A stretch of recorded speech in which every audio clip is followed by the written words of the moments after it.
Hello everyone, welcome to my YouTube channel called Once Upon a Time. I am Grandpa. In this channel we tell stories like the time of our forefathers in the moonlight. Today I will be sharing about Princess Obodo. A long time ago, there lived a wealthy and affluent king in a faraway kingdom. He had a very beautiful daughter of marriageable age, named Obodo. All the young men in the country wanted to marry her, but she refused all offers of marriage. Most of the rich old men asked for her hand in marriage, but she called them old and ugly. Obodo was very proud and vain.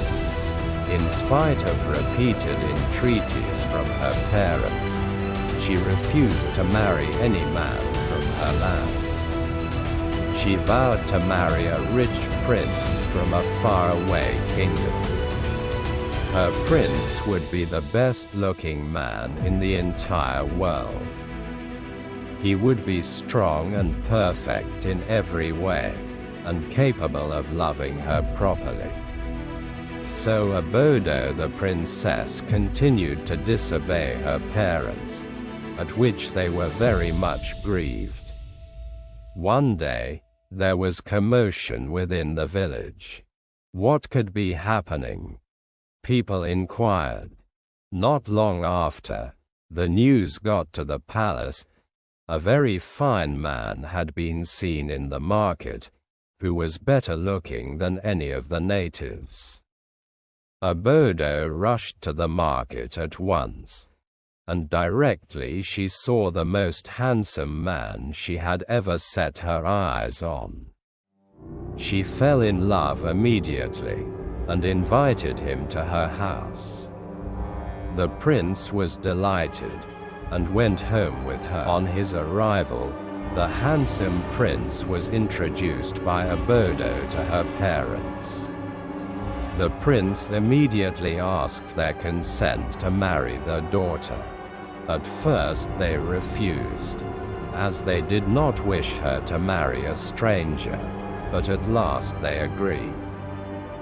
He lived with Obodo for 2 days in her parents' house, and then said he wished to take his wife back to his country, which was far off.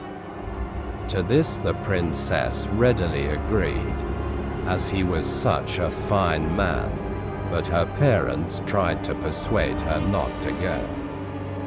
However, being very headstrong, she made up her mind to go, and they started off together. It was a sad day for the king and the queen. After walking for several days, Obodo and her husband crossed the border between the spirit land and the land of the living. Immediately they set foot in the spirit land, strange things began to happen. First of all, one man came to the prince and demanded his legs, then another his head, and the next his body, and so on, until in a few minutes the prince was left with nothing but a skull. The princess became terrified.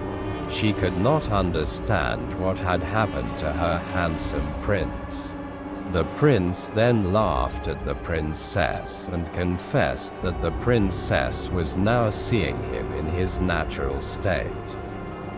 He had borrowed all his body parts from the other spirits so he would look human when he went to ask for her hand in marriage. In fact, his entire body consisted of only a human skull. The princess wanted to return home, but the skull would not allow this, and ordered her to go with him.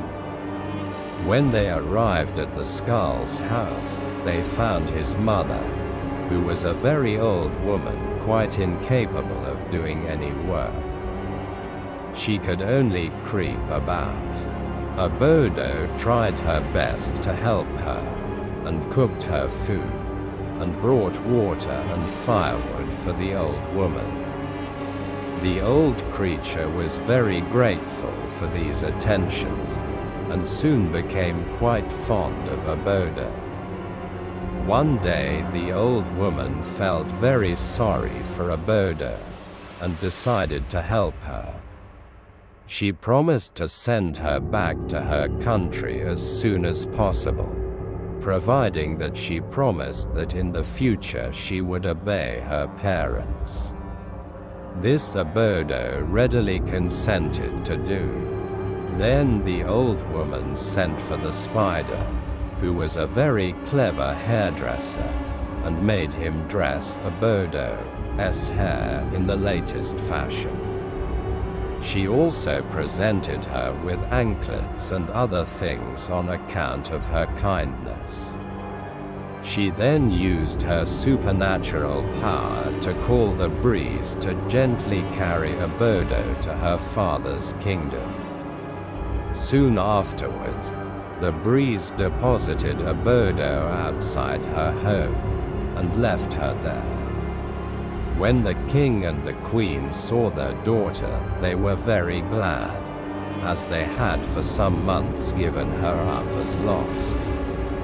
There was feasting and dancing throughout the kingdom for 8 days and nights. Afterwards, the king passed a law that parents should never allow their daughters to marry strangers who came from a far country. Then the prince from a neighboring village came to ask for Obodo's hand in marriage, and she willingly consented, and lived with him for many years, and had many children. Thank you for joining me on this adventure. Don't forget to subscribe and hit the notification bells so you won't miss any stories. I'd love to hear your thoughts on what kinds of tales you'd like to explore together.